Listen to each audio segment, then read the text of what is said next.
Voilà, on commence, on est aujourd'hui le lundi 8 février et on est Parshat Mishpatim.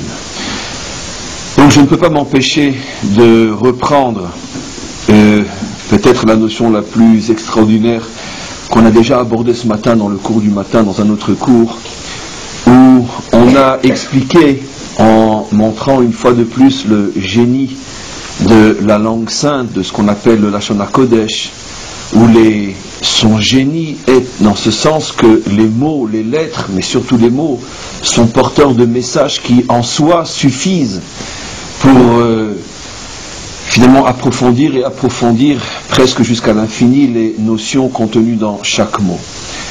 Et on le voit une fois de plus dans notre paracha, son nom Mishpatim, qui signifie donc la justice ou les justices ou les jugements. En tous les cas, le mot Mishpat fait allusion à la justice.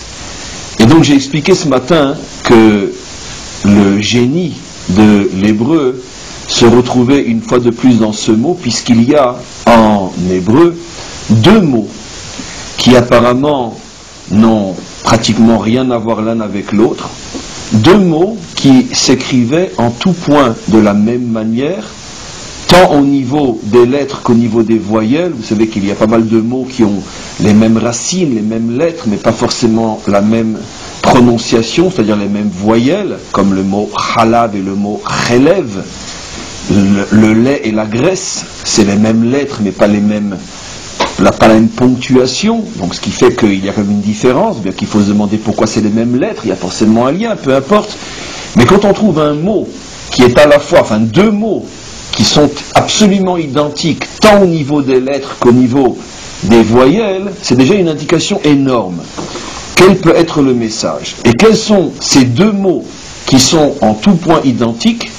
C'est donc Mishpat qui signifie la loi, le jugement plutôt, ou la justice, et Mishpat qui signifie une phrase, la phrase. Extraordinaire, parce que c'est infini tout ce qui se cache derrière cette analogie.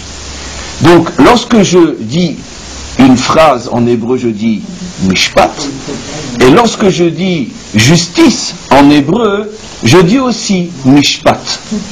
Lorsque je dis les jugements en hébreu, je dis Mishpatim au pluriel, et lorsque je dis les phrases, donc un texte, je dis aussi Mishpatim. Donc quand je fais allusion à un texte, c'est-à-dire donc à un ensemble de phrases, je dis le même mot que pour évoquer les jugements. Alors pourquoi? Qu'est-ce qu'on veut nous faire comprendre par là?